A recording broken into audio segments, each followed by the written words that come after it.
Hi, I'm Dawn. I'm Ashley. And this is Mel. Welcome to the Work It, You Are Worth It podcast. We are here to discuss awareness, growth, and healthy relationships. Are you ready? Hey, Mel. Hey, Ash. How are you guys this weekend? Hi, guys. I'm great. How are you? I'm wonderful. How are you? Hi, hi Mel. Hi, Dawn. Okay, listeners, I'm sorry. We're busting. We had to do this intro 3 times. I'm sorry. It was hilarious. So we got to get our giggles out. Yes, yes. Hi, everybody. I'm having a really good weekend. I haven't done a thing. What have you guys done? Not a damn thing. I walked and took a shower yesterday. Other than that, I sat my ass down. You I deserve have it. You've been working nonstop We for the finished Thursday nonstop. for the meeting. I'm so Congratulations. That's awesome. That's awesome. Yeah. Oh, I've had a busy weekend. It's been good. I don't know if I've actually updated the podcast or not. Destiny, my oldest daughter, and my granddaughter, and her boyfriend Caleb have moved in with me and Cameron. So I have a house full now. Mm. And we spent all day yesterday outside organizing outdoor stuff, going through garbage. We burnt stuff, we cleaned stuff out. We went to the dump a couple times. It was just busy nonstop. And I did a dog training and spent a couple minutes with my son yesterday, which was really nice. So it was a pretty busy day yesterday, actually. I have a heck of a neck ache. I slept wrong, so it was super busy with that going on too. Is the weather getting nice there now, Oh, finally it's mellowing out a beautiful. little bit? That is why we were outside all day yesterday. It was 70 degrees. I see Mel and them over there and they're like, "Yeah, that's great. Fuck You you. guys still having still having ice and snow up there, huh?" Yeah, sorry, that is not my deep laugh. That's my husband. He's on the I was podcast gonna today say with us. let's I let's was gonna introduce Let's say, him. introduce Let's introduce Rob. him. like, So he's not going to give kind us a of choice. Sorry, kind I, of I know it. keeping along the theme of what we were doing last week. We are having another special guest, and I would say to everyone that this will probably become a trend. I think we've all enjoyed it. So we're gonna kind of keep that up as much as we can. But one of the things for me that I found last weekend, and I know Mel, you had a little bit less input in the whole dating, navigating that world, but the things you said really intrigued me because of your comments and noting the ups and downs and navigating the relationship you have with your husband, Rob, who is here with us today. Good morning, ladies. Good morning. Good morning, Rob. I I am so excited to have you here. oh, I thank you. I second everything that Dawn said. Like last week with Carrie and having the conversation that we had, it was such an amazing podcast, and I've loved having a guest on. And Mel had some really great things to add. And I know, like, as I've worked with Mel pretty closely over the last year, we've talked a lot about you, Rob, specifically, IT guy, the husband, lots like we've heard you, they've heard about you on the podcast. And um, so I'm just really excited to have you here. And I'm super thankful that you guys are willing to do this. And I really look forward to delving deeper into y'all's relationship and your marriage and what you've done and how you've grown and where you are. Sounds great. Well, first of all, thank you very much for having me. I'm actually quite honored. I see the hard work you guys put into this all the time, and I'm really happy to be part of this. And I apologize for the very loud laughter at the beginning. I know I was supposed to stay quiet and wait till my No. cue, but that was very funny. So Not at all, man. You're great. I love it. it was the bragging of the great weather while we're still freezing. What's been not too bad the last couple of days, but when it's still a lot of snow on the ground, you still have to wear a Yeah. jacket and pants and Yeah. stuff. It's just, yeah, there's nothing to be happy about it. So, yeah. Yeah. Yeah. You We guys were are out there. gardening and we're still shoveling. We were out there gardening in Yeah. shorts and t-shirts and mowing the lawn, and it was amazing. Where Two. we were very lively with it. Sorry, just to rub it in, just a Just a little little. bit for you. Yeah. And I won't even tell you what my weather was yesterday. So, Yeah. um, We would normally be going to Tampa, maybe taking a cruise this time of year. That's So right. Yeah. Yeah, we're not So traveling. Rob, Yes. tell us a little bit about you. This kind of just to get us kicked off so the listeners can get to know you just a little bit better. Sure. I mean, where do you want me to start? How What back you, far? it's your story, not mine. Yeah, I mean, I am Ottawa born and raised. For those who don't know, it's the capital city of Canada. I've traveled a lot through work, done a lot of jobs over the years. I have three sort of degrees and three changed my career lifestyle three times, and then everything sort of came to an abrupt stop 10 years ago this August coming. I had a pretty serious vehicle accident, which left me with a traumatic brain injury, a lot of musculoskeletal issues, and yeah, so for the past 10 years, I have basically been a house husband, if that's politically correct. And despite the fact of, all the, I guess, negativity or the drawbacks from it, there were a lot of positives to it too. So I was a soccer coach, competitive soccer coach for 20 years. I played soccer at a high level as well. And yeah, I'm a proud husband and father and uncle and brother and all those things that get mixed in. I think it's really important though that sorry to interrupt you, No. that the transition from being at the time of the accident, he was at the epitome of his career. He's about to get promoted. We were doing really, really well. And then the accident happened to him, and then our lives just completely Derailed. derailed. Mhm. They were going this way, and then they pivoted and went the other way. Um, so can you, first of all, how did you guys meet? Tell us how you met. Let's start. I just want to interrupt really fast. Sorry, Yeah. before we go more questions, I just want to say the way that the two of you interact with each other, I find absolutely inspiring right now. I know Can you the explain what you're listeners seeing, Ashley? Because they can't see absolutely. it, but we can. Yes, and I was just gonna say, I know the listeners can't see it. The listeners can't see what we see because we're all on video. And I'm listening to Rob talk, and even when Mel starts to talk, like it's the glances to each other, it's the Mhm. intent focus on one another, it's the clear consideration of the other person just by your body language as you're sharing four or five small sentences. Yeah. I don't see that in a lot of relationships and a lot of people that interact with each other. I just wanted to point that out and tell you guys it Well, is thank you. extremely inspiring. Yeah. Thank I'm you. glad you Thank did, you. Ash, because I noticed it as well. I'm like, I love how when they say something, they look at each other.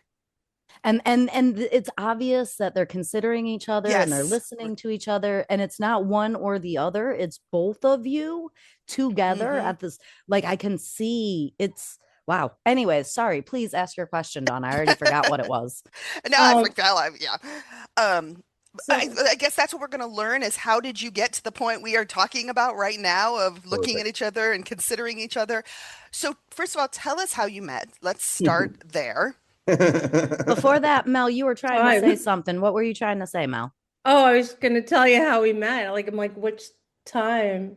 No, Oh, like, then you got to tell us both. We need the, oh, yeah, come wow. on, come on. What was the first So do you time? want me to jump in and then you just tell like your side of it? Correct. Yeah, she can correct you. I'll let you tell the Okay, story. so at the time we first met, Mel and I, so we probably met before then, but we just never sort of made a connection. But I used to go to, so we border Quebec, and there's a long history of, in Quebec the drinking age is 18, in Ontario it's 19. So at 18 we would, rush across the border. We'd go to nightclubs, dance bars, that kind of stuff, and do our thing. So at the time, me and a couple of my friends, we were, I'm not going to say hired, but we were given free drinks and free entry into the club.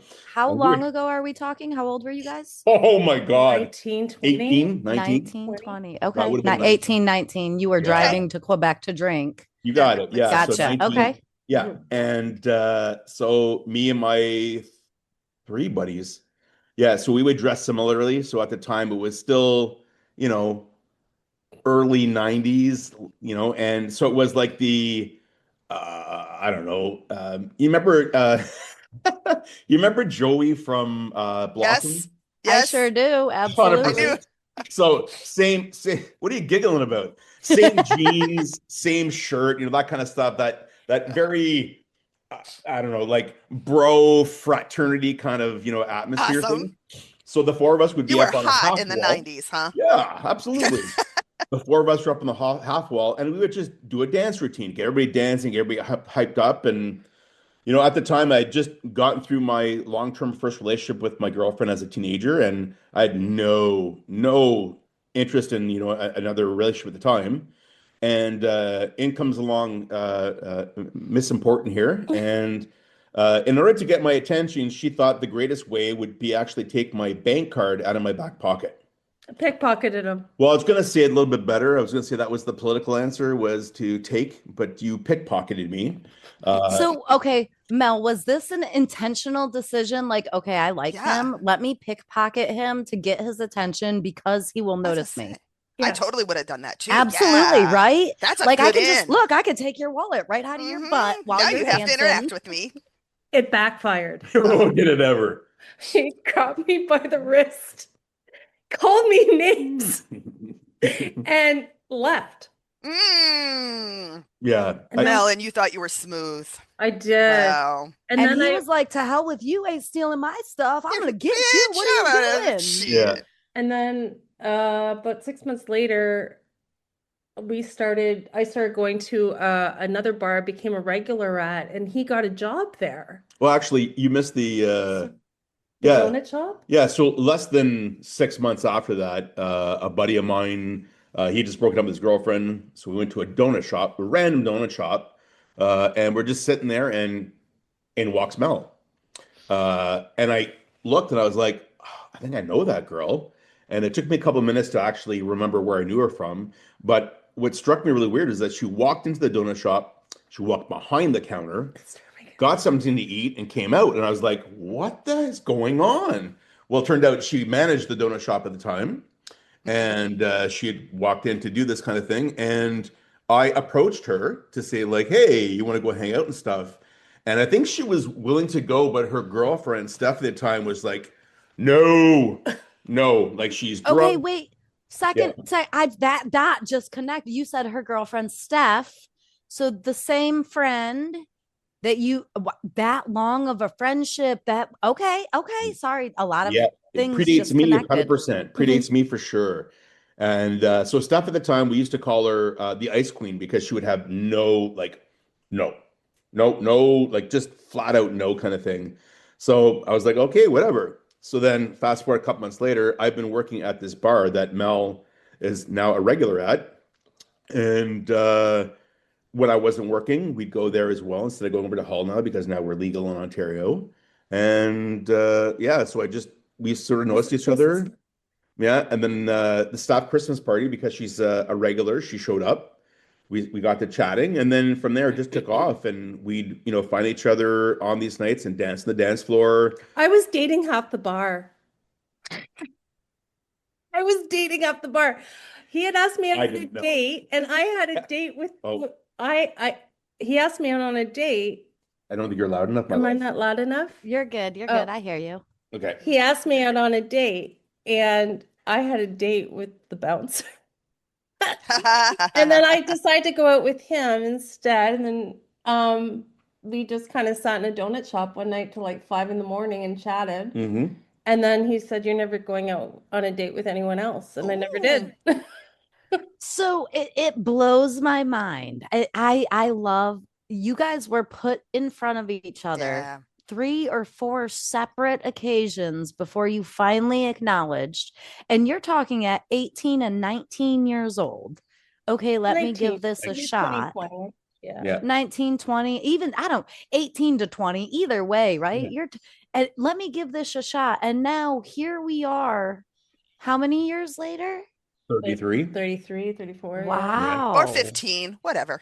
Right? Like that's 30 years later, that is huge, Thank you. especially in our generation, right? Like we are all around the same approximate era. And um, I don't know anyone who has been together for 30 some odd years. I don't know anyone who has been through some of the things, traumatic brain injury, career altering changes, children, Breast cancer.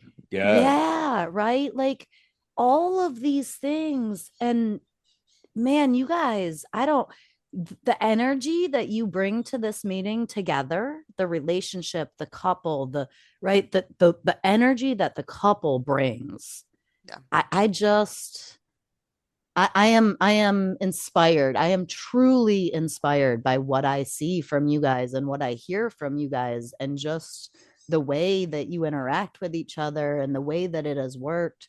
Um, how did you guys get to 30 years? So I was going to say that is that, first of all, thank you for that and that observation and those words.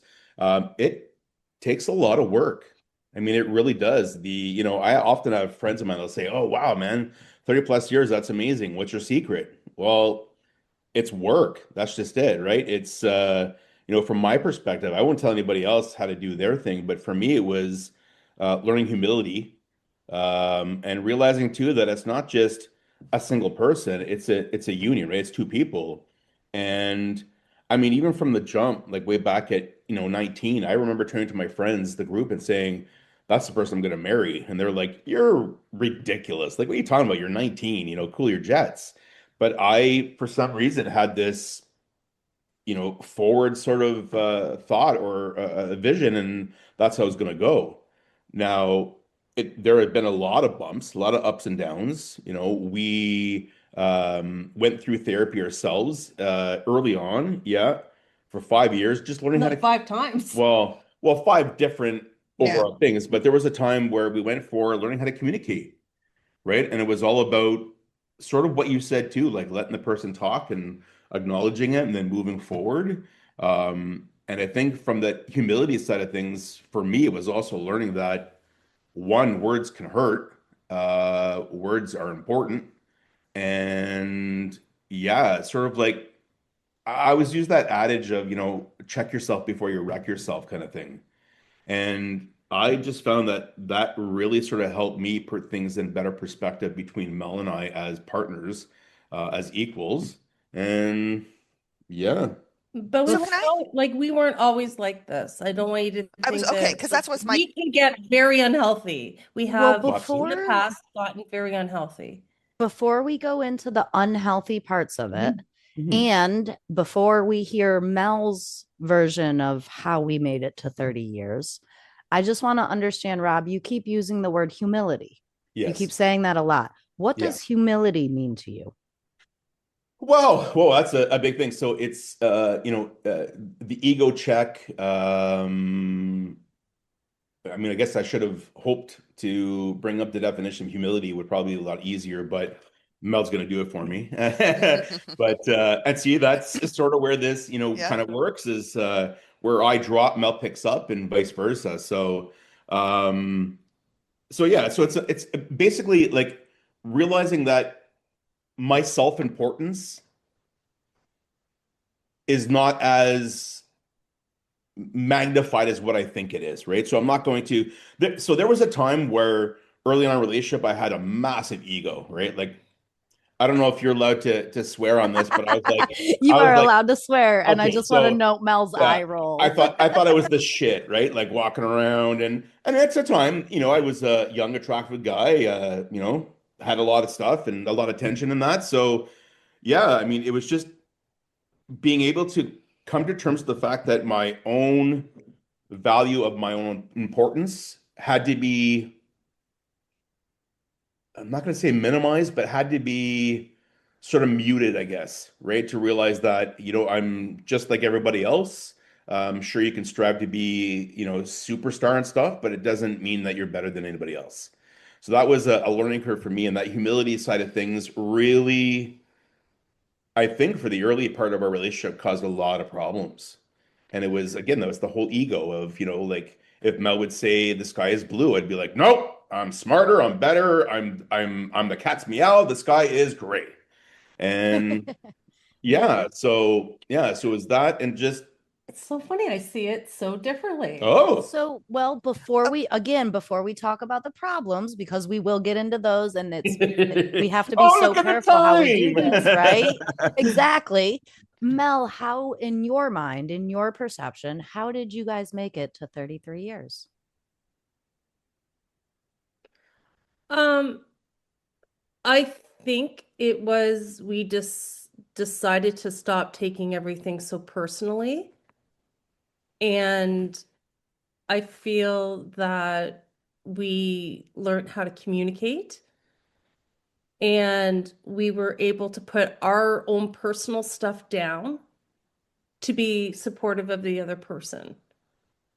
Um, we had a lot of challenges. Like when we first got together, my mom had only passed away maybe 2 years. I had lost my mom. A year. A year, Mhm. a year. And I was really struggling with grief. And I was doing a lot of drinking, and there was some drug use involved, some heavy drug use. And um, I'm going to call you something. I hope you Okay. Um, he had a little bit of a hero complex.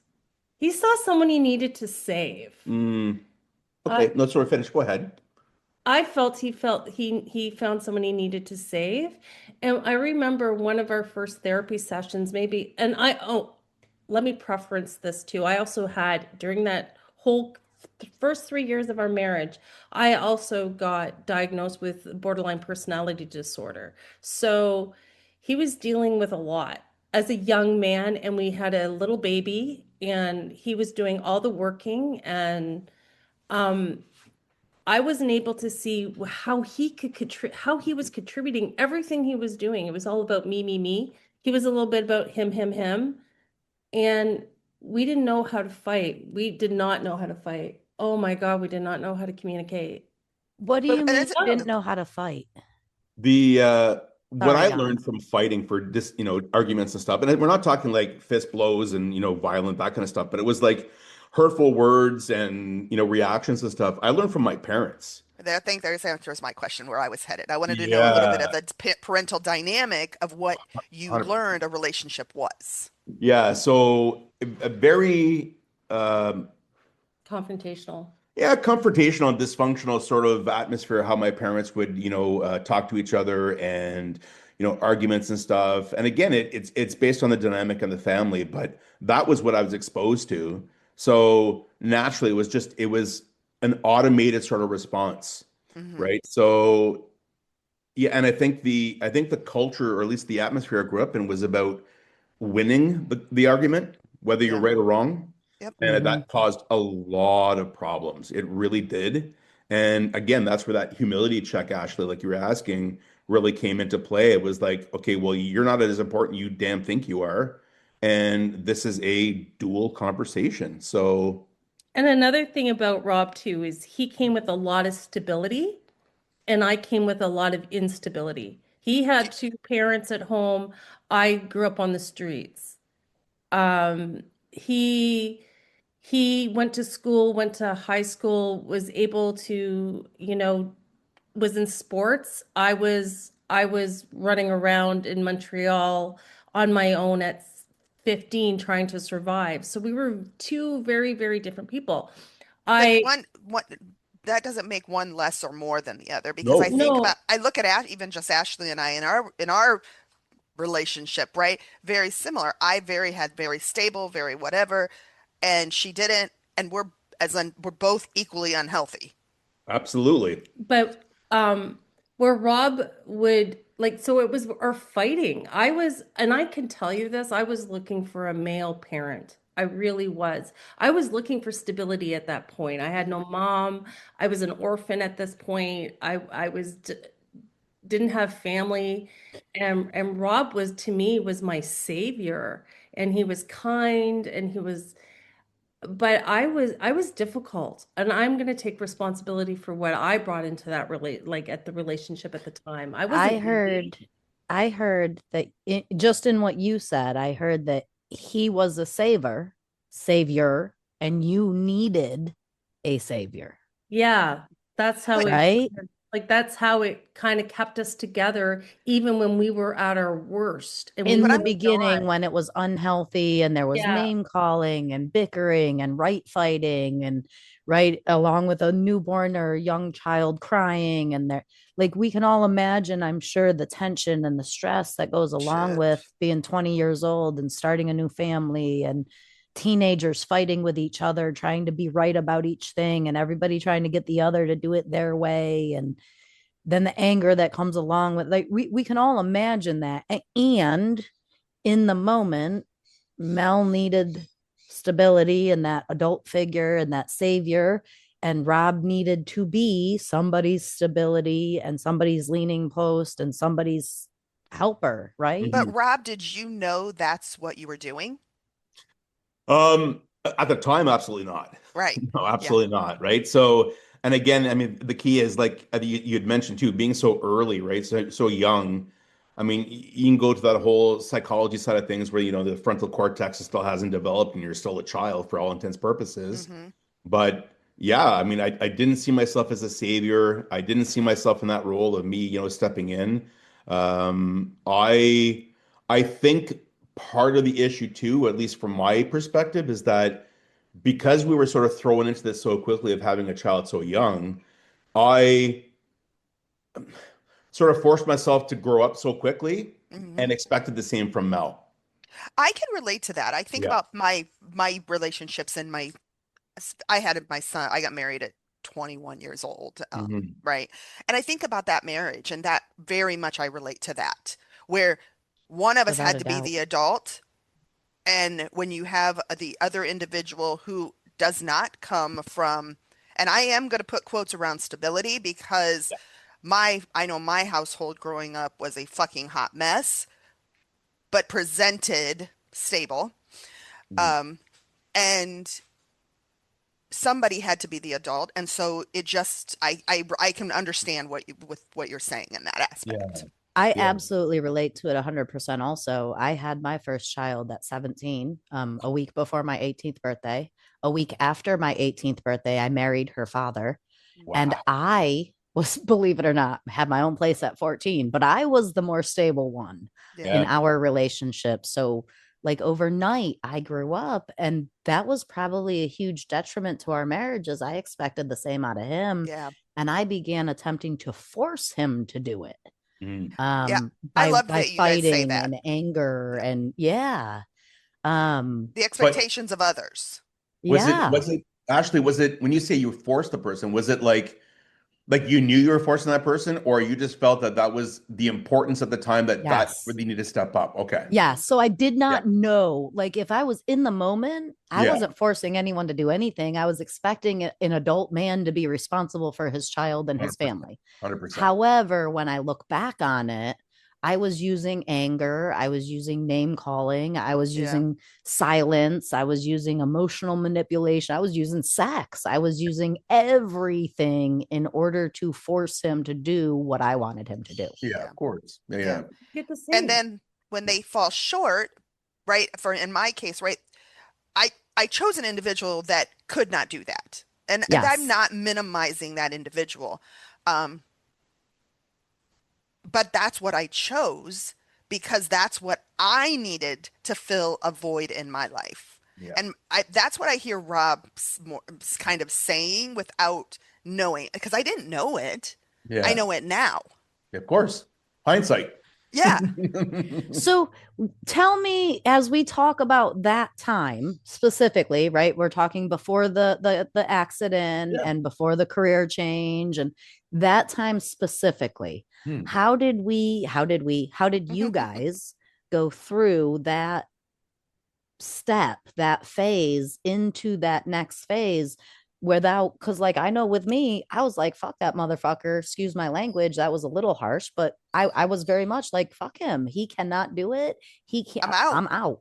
Same. Yeah. We had I'm those out. Same. moments. Same. We Yeah. did. And it was me. I had spiraled, and then I had just completely disassociated, but that was more to do with my mental health. I was having a lot of mental health issues with a lot of and a lot of things were coming up for me that I hadn't dealt with. And Rob he was young. He was 26 years old. And his capacity, like he was working 2 jobs, also got into the soccer community. Mhm. And For Caden. and I wasn't present. I wasn't there. And then I just remember that last fight we had. He said, "Listen, Mel, I love you, but I can't do this with you anymore. It's not fair. It's not fair for me. It's not fair to Caden. And honey, you need help because I can't do this with you. I can't help you anymore. You're beyond my scope." And I'd like to say it was that pleasant, but maybe at the time it wasn't. It definitely wasn't. was It not wasn't. pleasant. It wasn't pleasant. It was like, I'm fucking done. I think this And- is so important, Mel. I want you to go really deep as you explain what you're about to, because, and the reason I say that is because me and Dawn are sitting here saying, and I hear you saying, Rob also, we got to that point. The stable Yeah. partner got to that point where they were like, I cannot do this anymore. Something has to give. This Yep. is a critical point, in my opinion, where a lot of marriages, a lot of relationships dissolve because that other person hears it as an attack and they get angry and they go cheat or they go do drugs or they whatever they do. And you didn't, or maybe did, I don't know. Can you go into Yeah. that? Just real quick before you do, I noticed the same thing. And Mel, I really want to give you some credit here because you did it. Like, I don't know what the story is, but you did it. You did. And as the person, the stable one, asking for someone to step up, and I'm fucking done and I can't do this, and you did it to get to 33 years, that's, well, I'm fucking crying. It's that. That's all I've ever wanted from somebody, right? Well, I'm crying. Well, I always cry. If someone else cries, I cry. The emotions. I think we all need a Ooh, minute. sorry, I did not expect to lose it on this one. Sorry. Tears in your eyes. Yeah, you know what? Mel sort of downplayed a little bit. I think from what I remember, it was very much an ultimatum, and it was like, enough. Like, this is fucking way too hard. You either get things right, get the help you need, or I'm taking Caden and we're fucking gone. Like, I'm not raising this kid in this environment. And one, it put me in a position where I was putting Caden first. And sure, there was probably a good element of like, I can't do this myself anymore, but it was more of I have something else to protect now. I got to step away. And that shook Mel's world to the point where she was like, oh, you know what? Like, this is severe and serious, and it's time for me to, get my stuff together. And she started her road recovery. It was, Psychiatry. yeah, it was so much. I mean, and you know what? I am in awe of what Mel has gone through with the self-work she's done, all these, and it wasn't easy with her having me as a husband either, because I was, for all intents and purposes, very much a workaholic. Like, I always wanted to exceed so much, and that put a lot of strain on Mel. So at the time where I gave her that ultimatum, she not only had to step up emotionally and psychologically, but she also had to step up and say, okay, now I've got to get my shit together. I got to get a career. I have to go back to school. I got to be an equal partner in this kind of thing. So it was a lot for you. And But it was also, you had to also check yourself because you were highly critical of me. oh yeah, You could point out my faults, like, and bring up the past a lot. We fought a lot about stuff that was no longer relevant. Yeah. It was bringing up our worst pieces of each other Mhm. during an argument, and the name calling and the hurtful things. And I remember the day that we just decided we weren't going to do that to each other anymore. We stopped the name calling, and we just, Oh, it was after a lot of therapy. yeah, it took therapy, So, but before we go, I want to hear Mel's perspective Yeah. of that ultimatum, that moment, that decision. Mel, you came, right? Rob came to you. You came to a place where you were like, holy shit, I got to pick up from there. You got to do what? Well, it's right after I tried. Remember, it was kind of after a suicide attempt.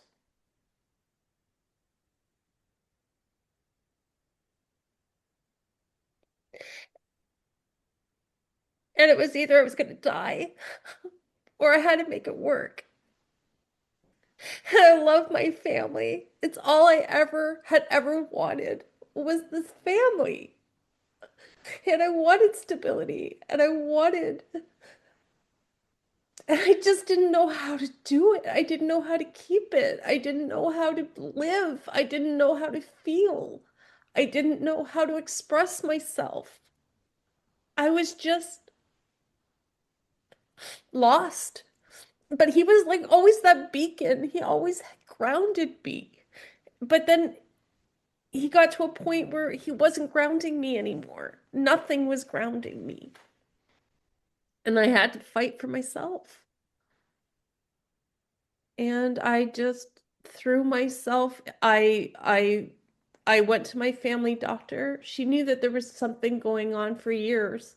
And I just talked to her that day and told her the truth. And immediately I got help, psychiatric help, Medication. medication, What medication, did putting psychiatric yourself help, into that psychiatric help and that, what did that look like for you, Mel? surrender, surrender. I was pretty complacent at the time. I would just go along with anything just to try to find some kind of peace. Um, and then I just kind of went about things a little differently, right? I started getting into exercise and Career. You went back to I school. went back to school and got a career. And I mean, It was always, sounds yeah. it sounds like you pulled yourself out of that era Mhm. physically, step by step, with a lot of brute strength and hard work and just nose to the grindstone. This is what I'm going to do. This is what I'm going to do. I'm going to go back to school. I'm going to go to the gym. I'm going to eat healthy. I'm going to put my family first. And what I'm hearing is that you just did those things every day until it became part of life. Pretty much. Yeah, babe. Just kind of, yeah. I just Did got it, into a rhythm. but did it happen? I think one of the things, there's expectations about people want to, oh, I want it to be fixed overnight. And Mel, I'm assuming that's not what happened. I'm assuming it was a gradual, I had to make the choice to do this today, and then I'm going to make that choice to do that again tomorrow and know that this I where would I'm love to say to you that there was that much self-awareness. There wasn't. It okay. was survival still. I mean, it was still survival until I really, really hit a rock where we really hit a rock bottom. I So can't you're say I so it was had another rock self-awareness. bottom. Oh Well, So yeah, was there so was, yeah, so what I'm hearing, and correct me if I'm wrong, Mel, I'm hearing that literally these are the things that I'm hearing I have to do to be okay. My therapist is telling me, my husband is telling me, the people I trust in my life are telling me I have to do these things in order to be okay. So these are the things I'm going to do. And the more I do these things, the better I get at doing these things. And I will be okay if I just do these things. yeah, Years, 5 years. years, 8 years, 20 years? How long would you say you went through those motions? Um, I went through those motions for a long time because I didn't have like self-awareness came in a lot later.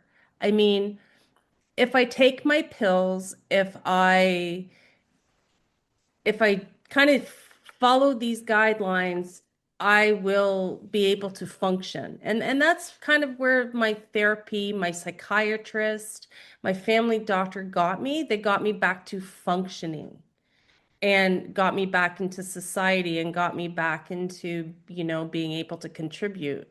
However, was I healed? No. I But did that myself for years, Mel. And that's right. So, and that's why I asked, because some people, it's not like an overnight, but some people get into this psychology and they get into the medicine, and something in them switches and automatically they start being healthy. And for me, it wasn't that at all, right? At 20 some odd years old, I got into therapy and I started seeing adult life, but it wasn't a healing. It was very much a, like you described, Mel, if I do these steps, I can live. So let me do these steps so that I can live, in the attempt to eventually be able to be happy while I'm living. Hmm. I think it's important too to add for you, babe, is that it wasn't so much that all these, quote unquote experts told you to do these things. It was more of a, here's a plan for you. So with this is our recommendation. It was up to you to follow that plan, and you did. Right? It wasn't, there was no ultimatum from your doctor saying, take these pills or else. It was, you came in and said, I'm having these difficulties. I need to, conquer this sort of demon or this sort of issue. And they gave you a plan and you followed the plan, right? Whether it was easy or not, you still followed that plan, right? So you got to that give yourself credit, right? So, yeah, that's what I was saying. Like when I was saying how that I find that awe-inspiring with you is because this was a recommendation. You chose to follow it. You chose to show up for yourself every day. You could have easily said, "Okay, I'm going to do it and I'm going to stop after 6 weeks." Yep. And that's what I want you to I want to I want to express to you is that is you did the hard work, right? I understand Rob over here working 2 jobs, doing all of the things, but you did the hard work. You're the one that had to pull up your big girl pants and you had to claw into yourself. And that is amazing. it's important to note that, I mean, Mel's only 5 feet tall, so they're not really big girl pants. But yeah, she pulled them up. I just Well, want a side note. Sorry. I just want a side note to any husband listening to this podcast. Did you all hear how Mel was doubting herself and Rob just came in all silently with this support and this uplifting shit? Like, just notice that to any husbands or wives or Well, significant yeah, others listening. I was just gonna say too, based on that, thank you for mentioning that. It goes both ways, right? Mhm. And that's where that communication, at least I can definitively tell you for the past 10 years since the accident stuff and things have really changed, is that's where that trade-off goes, right? There'll be days where I'll walk around the house, I'll drop something and be like, oh fuck, Rob, you're an idiot. Like, what the fuck? And she'd be like, please stop. Right. So it's very important to note that it takes two. I always tell him, you don't get to talk about my husband that way. I love that. Yeah, That's yeah. great. So But Okay. yeah. So Mel, what I heard a quick snippet, you had started to go into, you did these things and you guys started to heal a little bit until you hit the next rock bottom. What was that next rock bottom? I want to preference before, like I said, Rob was really, really busy before the accident. Like he was like skyrocketing. He lost so much weight. He was, oh, you are fine. oh, thanks, babe. So when you were looking at, he was fine. He is fine, but he was just I was gone. I wasn't he around. was never here. He Mhm. was gone a lot. I was alone a lot. And Was I Rob, was wasn't that your doing way of navigating through what was going on to be Um, kind of Yeah, I physically heard you not say present? workaholic. yeah, it's you know what? It's funny, and you're right. I did use workaholic. I don't think it's so much a workaholic. Again, I sort of I guess emulated what I grew up into. My dad working multiple jobs to, feed a house of four boys. My mom working, her ass off at home and then doing a cleaning business, that kind of stuff. So I always thought that it was important to stay busy and to bring an income in. Hmm. So at that time, when Mel felt very isolated and alone, I mean, I'd be up at 4:30 in the morning. I'd head to the gym for an hour and a half, come home, shower, do my thing, and then off to work. And I would work from, I don't know, let's say 8 until 4, and then come home quickly, grab a bite to eat, and then head right to the soccer field. Because at the time, I coached two teams and all the goalkeepers of the club. So I would literally, I would say 6 nights a week, 6 days a week, not come home for probably the entire day, right? So like 14, 15 hours of the day. So, Wow. Mel had joked for the longest time that, I had a mistress and her name was Soccer. And, as much as it sounds really, cheeky and cute and stuff, it took a long toll on Mel that I never saw, right? I just saw it as I need to exceed, I need to be, the greatest coach, I need to But you were happy. I was absolutely because it was challenging for me, right? And that was also part of my youth, being told that as a young boy, in order to have value, you had to be exceptional, Yeah. right? If unless you were the A student, then you know what, you were just okay. So that sort of, I guess, environment just didn't do, No, it wasn't. yeah. I'm gonna be honest, guys. I was fucking so jealous of soccer. Okay. I was so jealous. I remember one time because there was this one fucking tournament and it took place every Valentine's Day. Remember that? Mhm. And I remember Rob trying to compromise. He goes, okay, babe, what we're gonna do, you're gonna come to Montreal with me. We're gonna do this tournament, and you know what? Mm. Go shopping. And then that night, I'm gonna take you out to a really nice dinner, and we're gonna do this and blah blah blah. And I was like so excited, and I'm like, oh, okay, I'm gonna be a part of something. And it didn't go like I did shop all day, but that evening, something happened. He got pulled away for soccer, and we didn't go, and we didn't go out for dinner.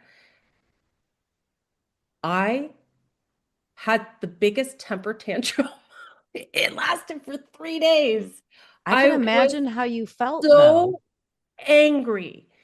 I was so angry, and that was really tough in our marriage because he loved it. He loved the kids. He loved what he was doing in his community. You love the recognition. He was always getting awards as being a fantastic coach. He was well known. We could not go anywhere no one didn't know him. And he was shining, and I had nothing. So, what I'd like to hear is outside of the anger, that Valentine's Day, shopping all day, he gets pulled away. Yes, I'm intentionally taking you back there. Tell me to stop if you need to. Mhm. I would like to hear what Mel felt other than anger. Oh my And the God, I reason went through I'm the doing gamut. this, the reason I'm doing this is because there's so many people out there that can relate. And how do we work through this is the important part, right? I even convinced myself because he was in one of the rooms with three of the ladies.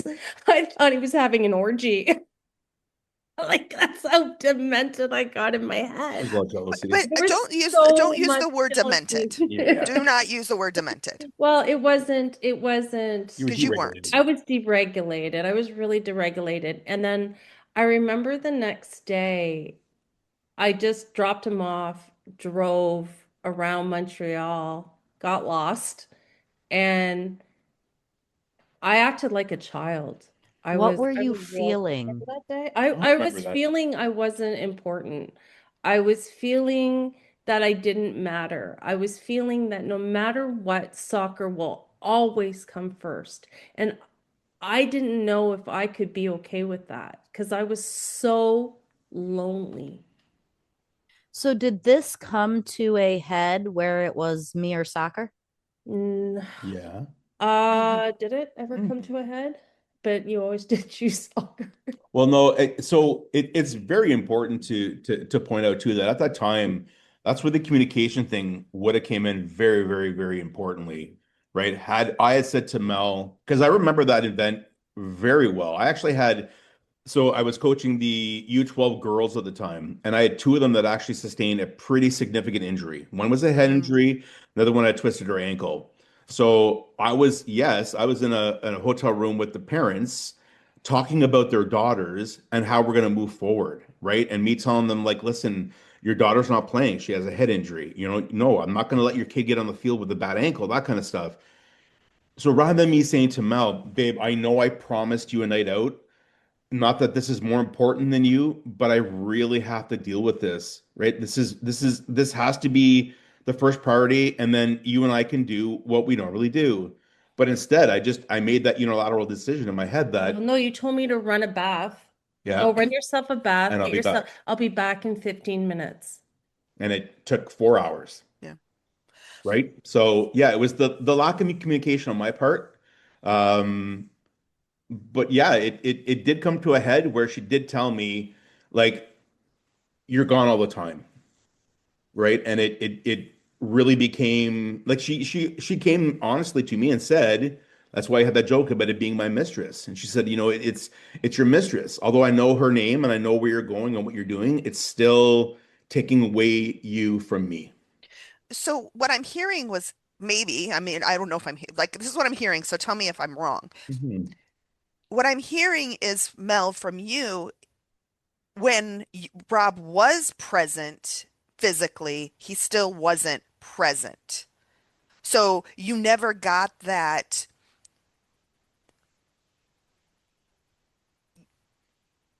deposit into your checking account, right? And to make you feel better, where I'm getting quality time, right? It was just time. Like, he's just here, but he's not present and not feeding you.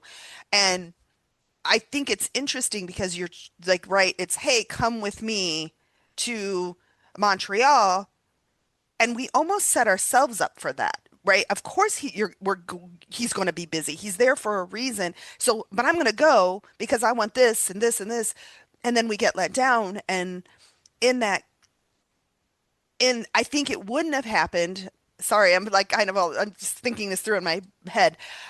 Is if you would have been getting the quality time where, hey, I have to be gone this weekend, but I know when I get back Sunday night or Monday, right, I'm gonna take you to dinner. It doesn't have to be Valentine's Day. It can be 2 days later. But what I hear is that wasn't happening either.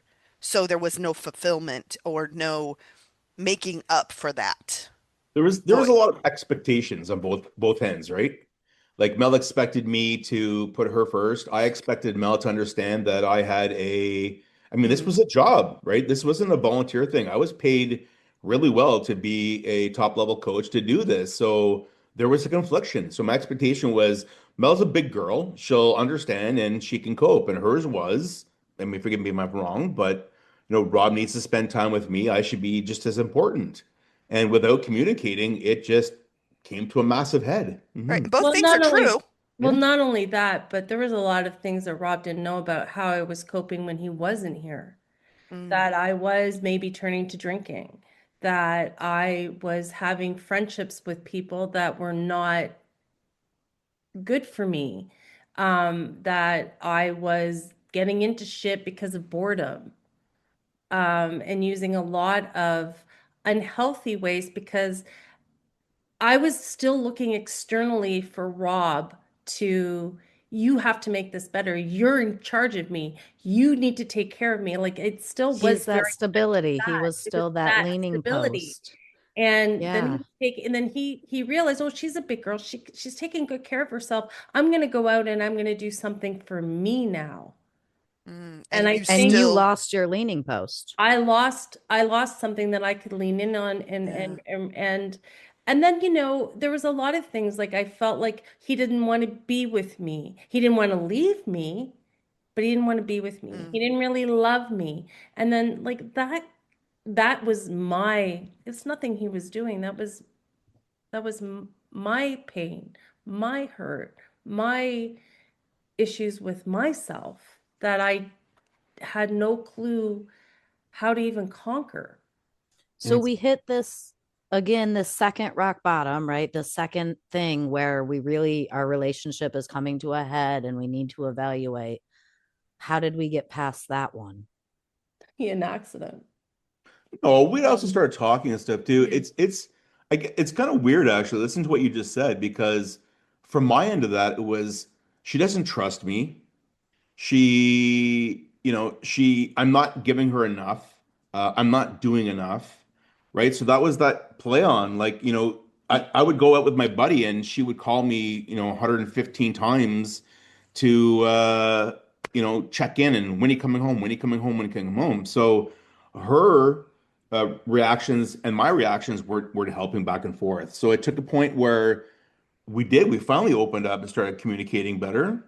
Well, we went to marriage counseling again. Yep. Whenever we stop communicating and we're fighting more than we're talking, marriage counseling. What can you tell me, was there, and what was, if there was, the one biggest thing that you got from this version of marriage counseling? That, right? So from the last one, it was we learned how to fight, right? We learned how Yeah. to fight a little better. From this Yeah. one, was there one big thing? And if there was, what was it? I think like